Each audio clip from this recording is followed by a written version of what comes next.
I feel stuck. I feel like I don't even know what to do. I feel like I might not even have the capacity. These are some of the words that my clients have echoed at the beginning of our coaching relationship. Do you identify with any of this? Is this how you're feeling right now?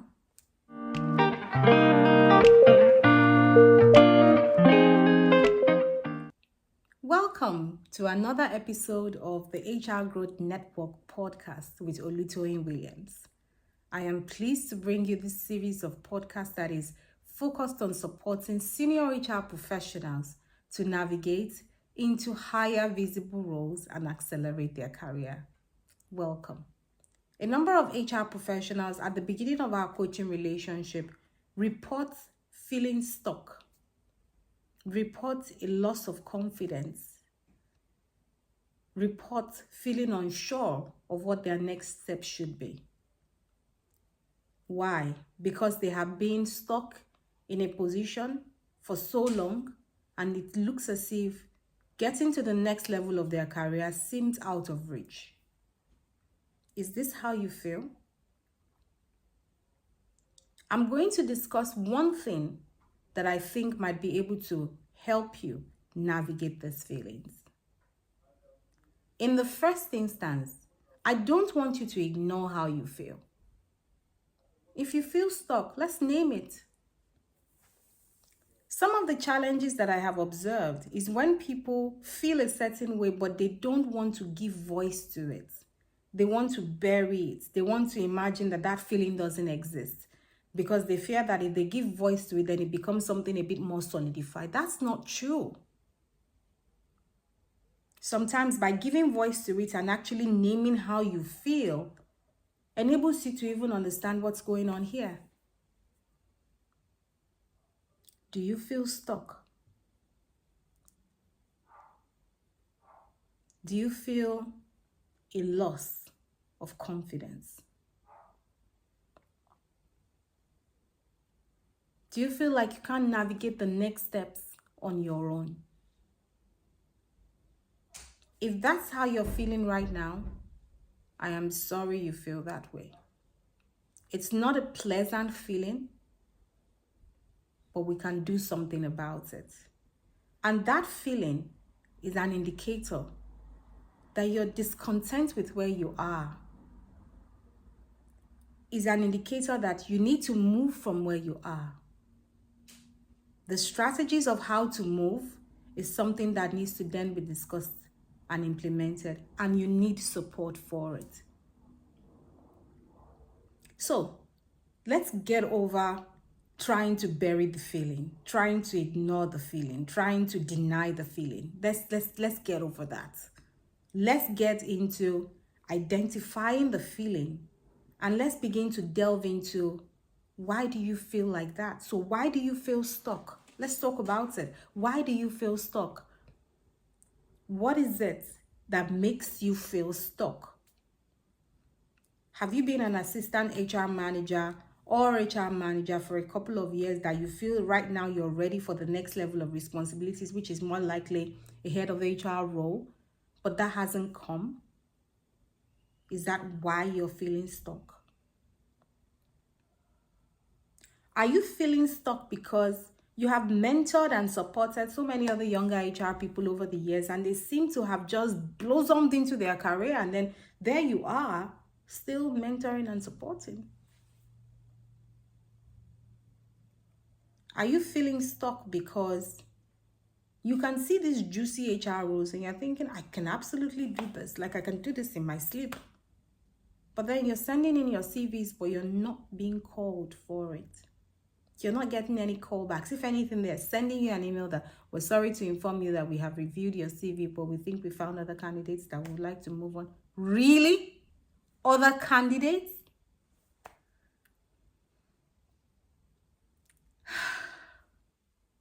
Take a deep breath. If this is how you feel, And just recognize that it's not unnatural for you to feel like that. It's not unnatural for you to feel like that. It's only natural for one to want to progress in their career, don't you think? I mean, if you have been in a particular position for a while, it's only natural that you would want to move. You would want to blossom into something else. You would want another challenge. If you have been privileged to mentor and support other younger ones coming up, it's only natural that you would want to move. It's only natural. So don't chastise yourself for feeling that way. Don't deny the feeling. The feeling is natural and is an indication that something is amiss. So now that we've properly landed the fact that it's okay for you to feel like that, what do we need to do? I always like to take things step by step. So I've got a question for you. And I don't want you to take this question negatively, okay? Trust me, it's you and I on this conversation, okay? And I care about you. I would love to be able to support you. I am rooting for you because I know you're a capable HR person. Question. Would you say that you have been intentional about your career? Have you been intentional about where you are, your career journey? Where you are right now, would you say that it is as a result of you have intentionally gotten here? Yeah, you might have gotten stuck here. That's not the conversation. But were you intentional about your journey up until this point? Tell me. I want to hear. Okay. You haven't been intentional. Why? Why is that? Did you know that you could have been intentional? Can we talk about it? Because again, this is an opportunity for you to then become intentional as we go forward. So there is no harm in us actually delving into how we got here if we haven't been very intentional about how we got here. But we can then use the tools, the strategies that we're going to uncover in this conversation to become more intentional about the next steps of our journey. So how do you define an intentional career? Broadly speaking, I would say that an intentional career is a career where the professional, and in this respect, we're talking about the HR professional. The HR professional is very deliberate about where they work, the roles that they work in, how long they stay on them, and the results they achieve. I'll say that again. Where they work, the roles they work in, how long they stay on them, and the results they get while working on those roles. And see, it's completely fine. I don't want you to feel like, oh, I haven't been intentional so far. This is a lost case. You know what I mean? So I'll just go and do something else. Let me just, maybe it's time to retire. No. Don't do that. Just stay with me. Stay with me. Okay? Stay with me. If you so far have not been intentional about the roles, the companies you want to work for, the roles you're working in, the results you're getting, how long you're staying in those roles, that's fine. So right now, let's talk about it. How many years of HR experience have you got? 10? 15? 20? That's fine. What's the next step from here? What would you say is your big high points so far? If you wanted to brag about your career, if you wanted to say, you know what, that right there, I did that, what will it be? Take out a piece of paper. Let's do this together. Yeah, right now. Come on. Let's do it together. Get out a piece of paper.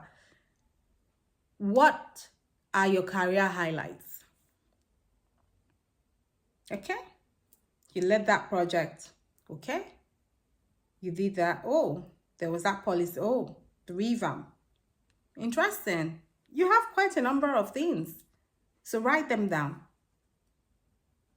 How long did it take you to achieve that? How long did you spend? Oh, you were a year on that role, 2 years for that project. That took a couple of months. That's interesting. Write it down. How does these experiences, how does it enhance your value in front of a potential employer? What will be your best side that you will be pitching for a potential employer? Is it L&D? Is it that L&D project? Is it the graduate management trainee project? Is it the culture revamp? Is it the redundancies that you handled? Is it the restructuring? Is it the whole HR department setup? What exactly is it? Is it a new compensation and benefits strategy? Or was it the merger and the acquisition HR piece? What was it? What is it that you would say, you know what, I own this piece of work, I did this piece of work, and therefore I am. Remember, our goal is to then start to become intentional about the next steps of our career. I want you to do that exercise.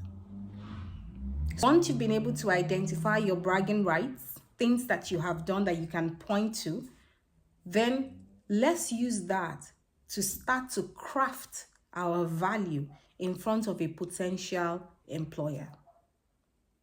What type of organization would highly value this skill?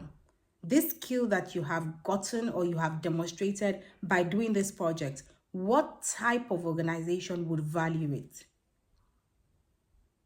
Is it a mature organization? Is it a startup? Is it an organization in a growth phase? Is it an organization that is rapidly expanding into other markets? What type of organization, what stage would the organization be in that you're going to look like the best thing since the sunshine to them? Because remember, the goal is intentionality. You're now at this point, from this point forward, you're trying to be really intentional about where you go, how you pitch, and what you pitch. So, in our exercise so far, in our conversation so far, we've talked about what things are your bragging rights, right? We've talked about what skills can come out of that. And we've talked about what stage a likely employer would be in order for them to value those skills really highly. The next piece is, how long is it going to take you in order to position yourself in front of that employer in order to get the conversation going? How long is that going to take you? Do you want to give yourself 3 months? Do you want to do it in 6 months? Do you want to do it in 9 months? Or do you want to give yourself 1 year? The reason why I'm giving this time frame, I'm not saying in 2 weeks or in 1 month, is because you are a senior HR person. You're not on the streets. You're not on the streets. And at a senior level, you really, really, really want to be careful about where your next steps are. I mean, you've done 10 years, you've done 15 years of HR experience, you've done 20 years of HR experience or 18 of HR experience. You're not going to, you're not going to put, you're really not going to put, I am open to work. You're not going to do that on your LinkedIn profile. Rather, you're going to strategically network. You're going to strategically position yourself. You're going to strategically indicate your availability. Isn't that what we do? That's what we do. That's what we do. So, to a large extent, you're not going to approach the job market like any other person, like you're just going to be looking. That's not what you're going to do. you're definitely going to strategically position yourself for the opportunities that you want to, and here is the clincher, to attract. So in doing that, you're going into this with a lot more intentionality. Then let's look at it. What organizations do you want to work for? What sectors are they in? Have you done some time in oil and gas? Are you thinking of going into technology? Are you interested in a non-profit sector? Or do you want to go into government and public service? Where do you want to go? Those are the questions that I would put before you if we were working together, because I really want to understand, where do you want to go? How do you want to pitch yourself to them? Would they be the employer that would value your skills? That's something to think about. Then, going into that organization, let's say you have an organization that you have your sights set on. What do you want to achieve for them? What have you identified as is their pain problem? What have you identified as their pain problems? What do you want to do to resolve and alleviate that pain?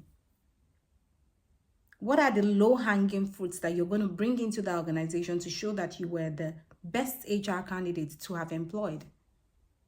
How are you going to turn it around? Is it a situation that can be turned around quickly, or are you going to need some time to turn it around? What results do you want to be able to own in that organization? And then the final question, how long are you going to work with that organization for?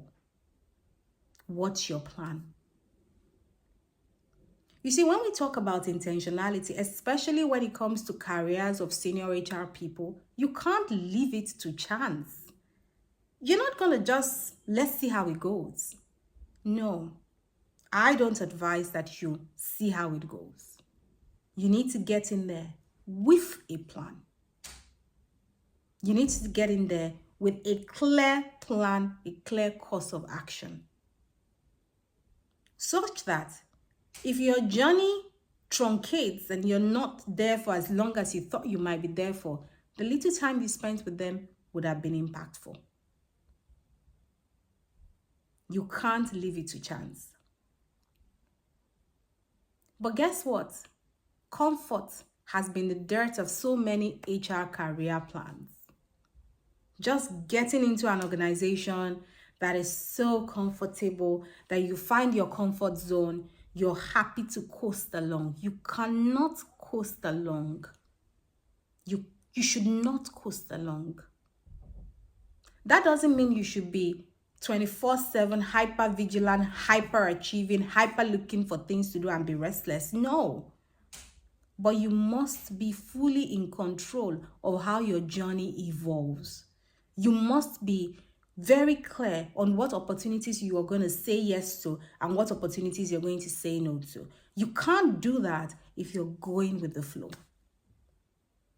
So I really hope that by means of this podcast, I have helped you to understand that even if you were unintentional about your career so far, going forward, using the tools and the strategies we've talked about in this podcast, you're going to be a lot more intentional about the next steps of your career. If you're interested in discussing further with me how to get in on my one-to-one coaching programs, please feel free to check out the website www.olutoyinwilliams.co.uk, and you can click on the tab Programs to learn about how to get into a one-on-one coaching conversation with me. It's been a pleasure to talk to you on this podcast, on this special series of podcasts that is aimed at supporting senior HR people to be able to take charge of their careers and get into those visible HR roles that they've been longing to get into. Till I come next week and see you again, do take care.